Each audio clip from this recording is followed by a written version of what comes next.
произошло внезапно, очень быстро. Никаких жалоб у нас до этого не было. Как бы обычный ритм жизни был. Ребенок учился очень активно, занимался и спортом, и музыкой, и танцами. И вдруг вот так вот начались жалобы, начались головные боли, тошнота, рвота.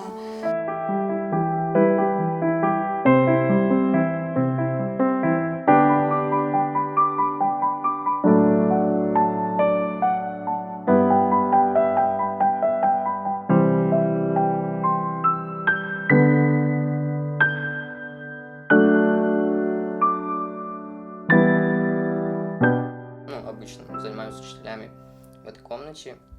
Уроки нравятся больше математика, алгебра, геометрия, физика, химия тоже нравится.